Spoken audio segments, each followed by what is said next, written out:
Hallo und willkommen zu einem neuen Video und vor allem willkommen im Sommer. Das Gemälde, was ich heute male, ist auf jeden Fall in einem schönen, kühlen, frischen Waldgrün gehalten. Es ist eine impressionistische Landschaft und das Gemälde heißt Eden. Ich habe es schon sehr häufig gemalt. Es sieht immer ein bisschen anders aus und heute soll es in dem Format 80 x 60 sein.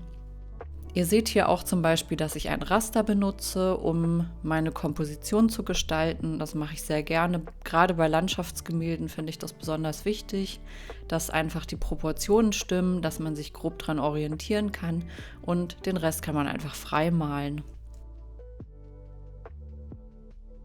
Und das Erste, was ich bei diesen Landschaftsgemälden immer mache, ist, dass ich die dunklen Stellen schon mal vormale.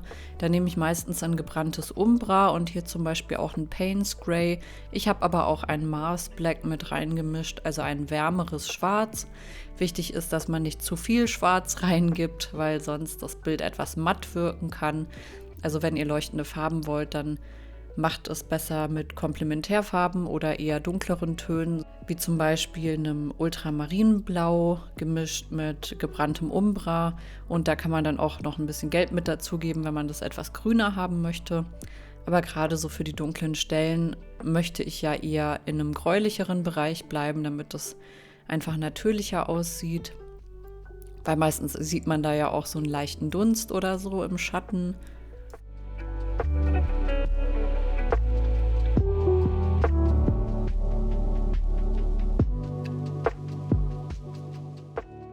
Und hier mache ich das zum Beispiel einfach so, dass ich die Farben ineinander mische. Ich möchte auch dazu sagen, dass ich die Leinwand vorher ein bisschen angefeuchtet habe. Also ich habe hier immer so ein Spray mit Wasser und da sprühe ich einmal ganz leicht drauf, einfach damit die Farben etwas länger geschmeidig bleiben und ich die besser verteilen kann, weil das hier Heavy-Body-Farben sind, also eher schwerere Farben, die so einen leichten Glanz haben und eben auch eine schöne Textur. Und da möchte ich natürlich nicht, dass die mir sofort wegtrocknen. Gerade wenn es draußen ein bisschen wärmer ist, passiert das ja auch noch mal schneller. Ich habe natürlich wie immer alle Farben in der Videobeschreibung aufgelistet. Also wenn ihr dazu irgendwelche Fragen habt, die sind da alle aufgelistet und dann wisst ihr auch genau, was ich benutzt habe für dieses Bild. Falls ihr versuchen möchtet, sowas Ähnliches nachzumalen, dann schaut da sehr gerne mal rein.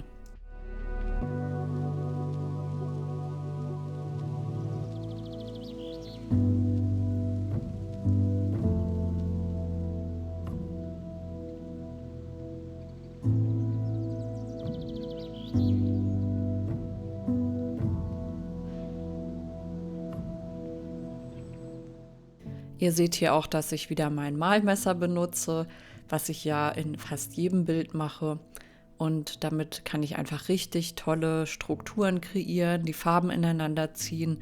Und auch gerade bei diesen grünen Tönen schaffe ich so einfach ganz viele Zwischentöne, was auch wieder sehr natürlich und harmonisch aussieht, finde ich.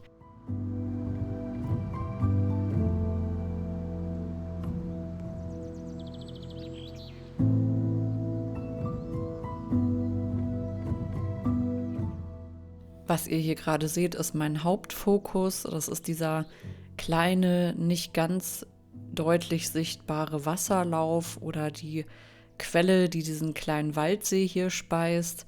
Und das soll einfach alles so möglichst verwunschen aussehen. Und deswegen finde ich es auch hier gerade wieder gut mit diesem Malmesser, weil man einfach dieses Verwunschene und dieses leicht impressionistische oder abstrakte so am besten mit reinbekommt. Also einfach dieser Stil, dieses leicht abstrahierte. Und rund um die Sonnenstrahlen, beziehungsweise da, wo die Sonne so ganz leicht durchscheint, sind die Farben natürlich am hellsten. Und hier vorne rechts zum Beispiel sieht man auch, dass das Grün da ein bisschen wärmer geworden ist. Einfach weil das von der Sonne sozusagen erwärmt wird und dass es zum Schatten hin etwas kühler wird. Das sind einfach dann die etwas bläulicheren Farben, die ich dafür verwendet habe. Also jetzt für den Schatten. Und für die Sonne nehme ich auch sehr gerne so ein Neapelgelb. Das ist hier zum Beispiel auch links auf der Palette. Das ist dieses Pastellgelb. Das mische ich mir sehr gerne rein, auch gerade mit Titanweiß oder so, um einfach dieses Strahlen der Sonne damit reinzubringen, damit das schön warm auch aussieht.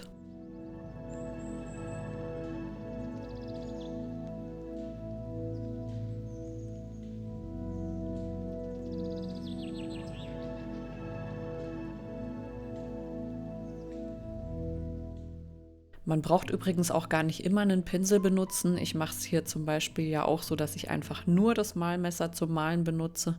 Und da kann man einfach mal schauen, ob einem das so gefällt. Ich finde, das macht total Spaß. Meine Kombination ist natürlich immer erst Pinsel und dann Malmesser. Aber man kann das auch so mit so einer Spachteltechnik irgendwie kreieren. Ja, hier verwische ich noch mal ein bisschen die Konturen, damit der See ein bisschen weicher aussieht.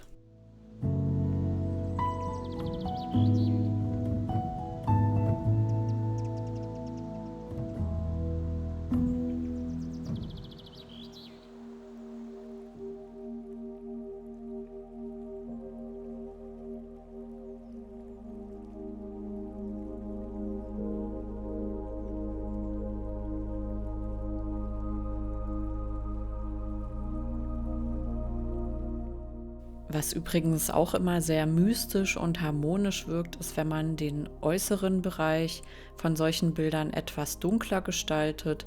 Also zu den Ecken hin, sage ich jetzt mal so, dass es wie so eine Vignette ist, die da so einmal drumherum geht. Das zieht auf jeden Fall auch den Blick natürlich noch mehr ins Zentrum und da kreiert man auch noch ein bisschen mehr Dramatik in dem ganzen Gemälde.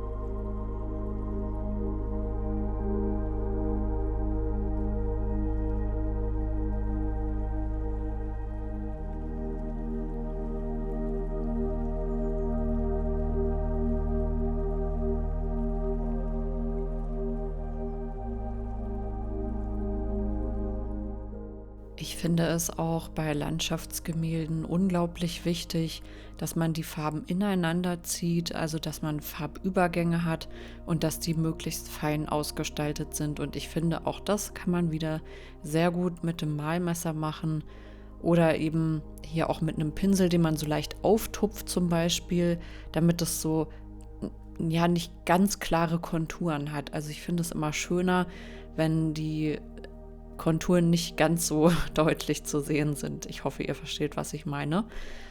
Und ein anderer Tipp ist auch noch, da wo es zur Lichtquelle hingeht, also rund um die Lichtquelle, da auch möglichst viele Übergänge mit einbauen, weil wenn man so in der Natur guckt, dann sieht man ja zum Beispiel auch, dass das Licht vielleicht nur auf die oberen Blattspitzen trifft und die darunter einfach nur so dezenter beleuchtet werden, aber natürlich nicht so hell wirken wie jetzt die Blätter, die am Rand sind, sage ich mal, von so einem Ast.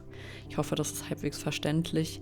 Und ich versuche das halt auch in den Bildern immer so ein bisschen zu imitieren, eben diese ganz feinen Verästelungen und dass man da in den Zweigen selbst eben auch nochmal so ein paar Reflexionen sieht und eben nicht einfach nur eine komplett flache Fläche, weil das wirkt dann halt überhaupt nicht lebendig und ja, passt natürlich auch nicht zur Landschaftsmalerei. Es soll ja auch etwas realistischer aussehen. Es soll ja den Eindruck erwecken, als wenn da wirklich die Sonne so durchfunkelt. Und ich finde, das ergibt dann auch automatisch dieses Mystische, was man sich vielleicht vorgestellt hat. Also ich versuche schon in meine Bilder sehr viel Mystik und sowas, ja, Ätherisches reinzubringen, sowas Geheimnisvolles oder so, also sowas nur leicht angedeutetes, aber man kann nicht 100% erkennen, was es ist. Das finde ich sind immer die spannendsten Bilder, weil die einfach einen Eindruck wiedergeben, ein Gefühl und das ist halt auch das, was ich immer machen möchte. Ich bringe da meine Gefühle auch mit rein in solche Bilder.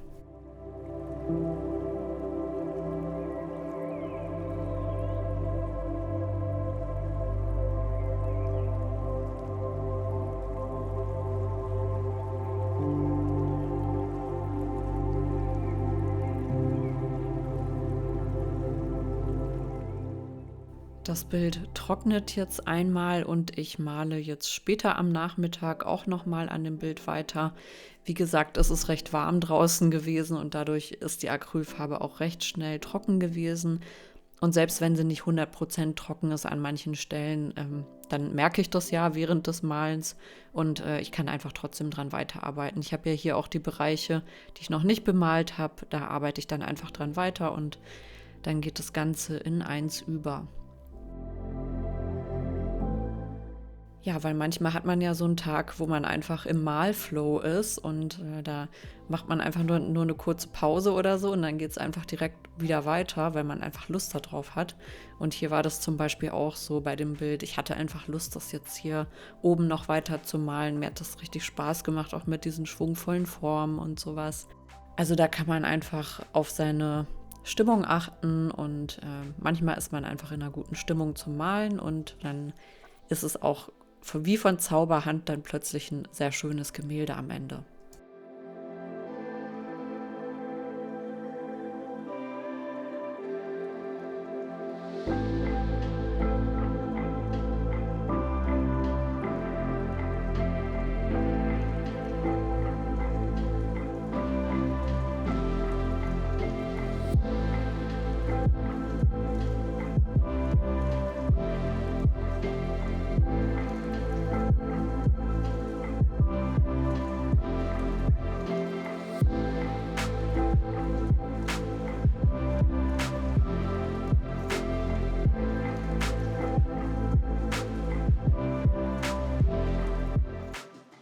Hier seht ihr auch noch mal auf meiner Farbpalette, wie ich direkt darauf mische. Also ich mische mir die Farben ja meistens nicht extra vorher an, außer ich habe vielleicht ein größeres Gemälde oder so. Aber bei solchen etwas kleineren geht es schneller, wenn ich das einfach direkt auf der Palette mache oder auch sogar direkt auf der Leinwand dann die Farben zusammenmische. Und ich finde, ein Mars Black, also ein Marsschwarz zusammen mit diesem Saftgrün ergibt auch einen richtig schönen dunkelgrünen Ton.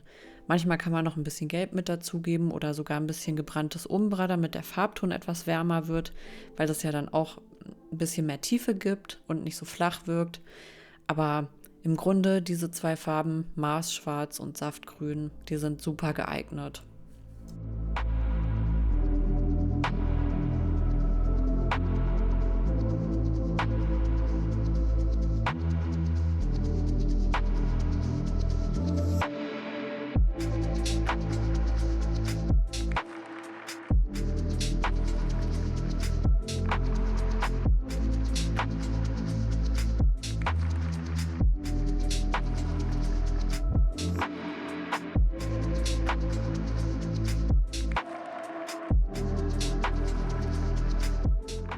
Das, was ihr hier jetzt auf der linken Seite seht, sind in der Ferne quasi Felsformationen. Zumindest sind es für mich Felsformationen. Manchmal sehen ja Leute andere Sachen in den Bildern als ich selber. Ähm, und die erscheinen in so einem ganz leichten, dezenten Grün und gehen dann über in so einen warmen Grauton, weil die halt wirklich, ja, wie im Dunst, im Nebel verschwinden.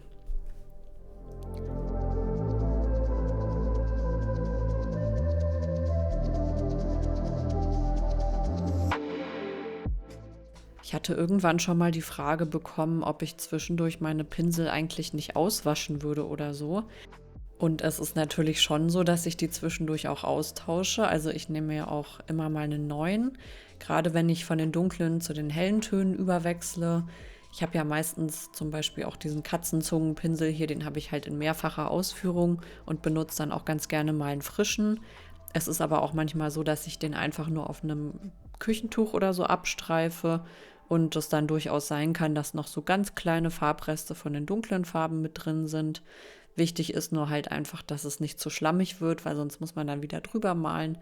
Am besten sorgt man einfach beim Malen gleich dafür, dass die Farben sich nicht zu sehr vermischen, wenn es jetzt um hell und dunkel geht. Also, weil wir wollen natürlich, dass die hellen Stellen wirklich brillant aussehen und die dunklen Stellen auch möglichst satt rüberkommen.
finde, gerade bei solchen Landschaftsgemälden, wenn man direkt davor ist, verliert man manchmal ein bisschen die Übersicht.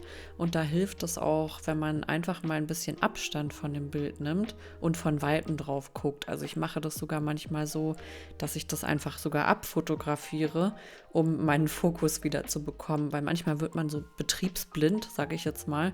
Wenn man zu lange davor sitzt, dann sieht man irgendwann den Wald vor lauter Bäumen nicht mehr. Also passt ja jetzt auch hier zu diesem Bild. Dass man diese Formen auch wieder aufgreift nach einer Weile.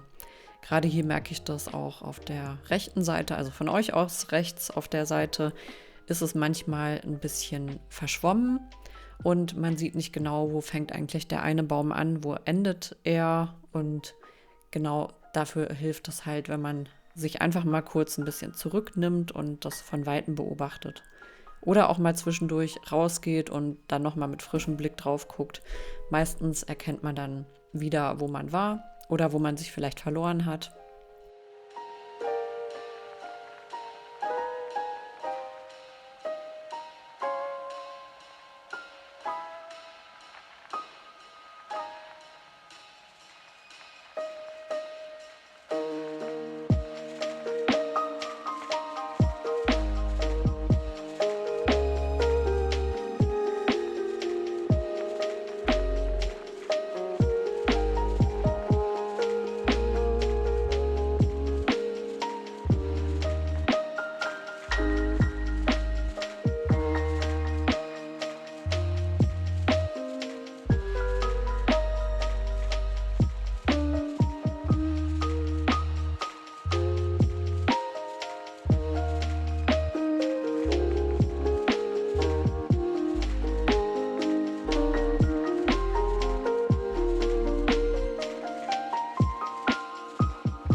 Das sind jetzt hier noch die letzten Feinheiten, die ich an dem Bild vornehmen möchte. Ich werde auch hier mit dem Malmesser nochmal mehr von dem Weiß, also von dem Titanweiß, zusammen mit dem Neapelgelb auftragen, damit der Fokus nochmal prächtiger aussieht oder brillanter. Also damit das Bild einfach mehr Leuchtkraft hat.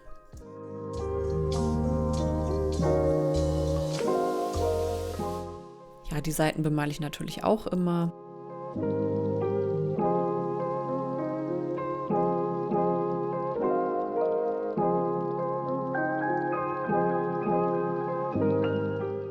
Und dann trocknet das ganze Gemälde erstmal über Nacht und am nächsten Tag kann ich dann auch schon meine Signatur auftragen.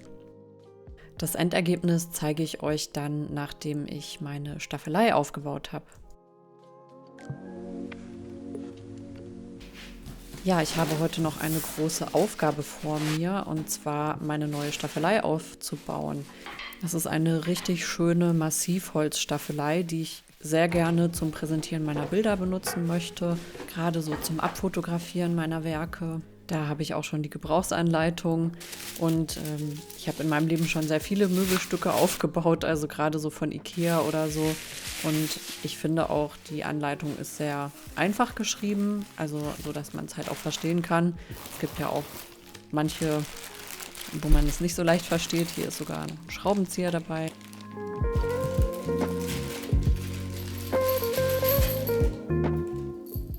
Ich habe übrigens immer noch einen Code für euch von Nieden. Das ist einmal Stefanie Katharin. Damit könnt ihr 12% Rabatt auf deren Website bekommen, wenn ihr darüber Bestellungen tätigt. Euch kostet das natürlich nichts extra, aber es ist für mich eben eine kleine Unterstützung. Insofern schon mal ganz lieben Dank für eure Unterstützung.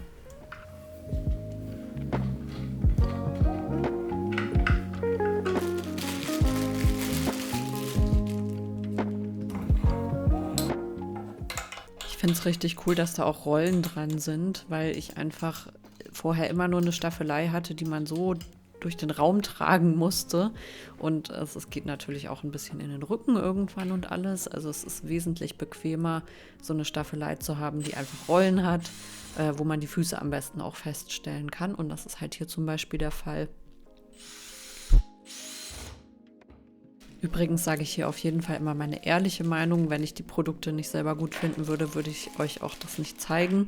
Aber in dem Fall denke ich wirklich, dass es ein richtiges Upgrade für jedes Atelier sein kann, einfach sowas zu haben, wenn man das halt professionell betreibt, weil es einfach einen riesen Unterschied macht, finde ich. Ob man jetzt ja, so eine klapprige Feldstaffelei eben benutzt oder was Wertigeres. Mir ist natürlich dabei auch wichtig, dass es viele Jahre hält und dass es eben auch eine schöne Präsentation meiner Werke ist. Ich habe sonst auch immer nur diese vollgemalte Staffelei gehabt und wenn ich da dann die fertigen Gemälde draufstelle, dann sieht es halt irgendwie nicht so toll aus. Deswegen, ja, freue ich mich über dieses Atelier-Upgrade total.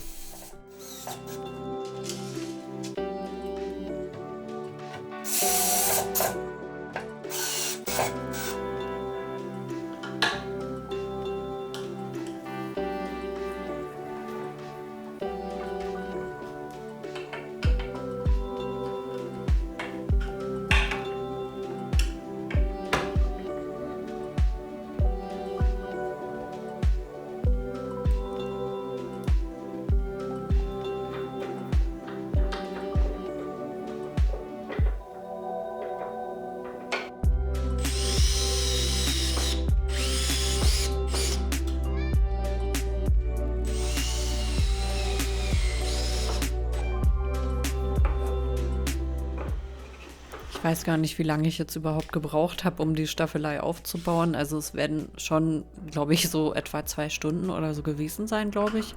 Natürlich gucke ich jetzt nicht so genau auf die Uhr, aber es hat schon eine Weile gedauert. Es soll natürlich am Ende auch gut aussehen und nicht in sich zusammenfallen oder so, wenn ich da was draufstelle. Deswegen nehme ich mir da mal lieber ein bisschen mehr Zeit für solche Sachen und solche Projekte als zu wenig. Und dann hat man nachher ja auch dauerhaft etwas davon. Ja, hier sind das jetzt nur noch die letzten Handgriffe und ich bin schon gespannt, wie es aussieht, wenn die aufgeklappt ist.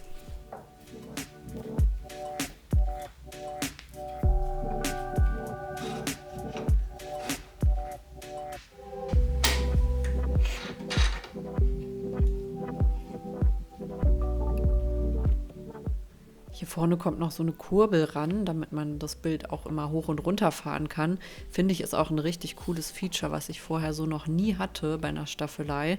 Also richtig cool durchdacht, auch hier mit diesen Seiteneinschubfächern. Weiß ich nicht, ob ich diesen Einleger noch rausnehme, weil ich ja eher größere Tuben habe als diese ganz kleinen. Aber es ist auf jeden Fall nochmal ein Stauraum extra und ja, ich freue mich schon total darauf, das zu benutzen und da meine Werke drauf zu stellen. Und ich glaube, dieses Cherry Red, das ist ja die Farbe, das passt auch richtig gut zu den grünen Gemälden, weil es ja die Komplementärfarbe ist.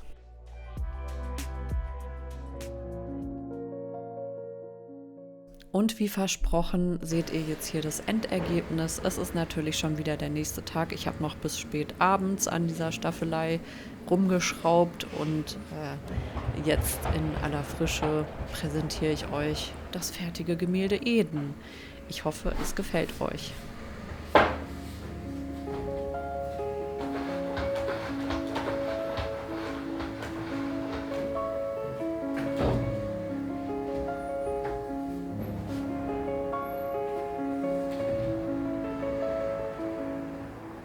Hier ist es jetzt gerade schon wieder ein bisschen überbelichtet, deswegen kommen hier nochmal so ein paar Detailaufnahmen. Und falls ihr das fertige Gemälde in meinem Shop bewundern möchtet, dann habe ich den Link auf jeden Fall auch unten in die Videobeschreibung gesetzt.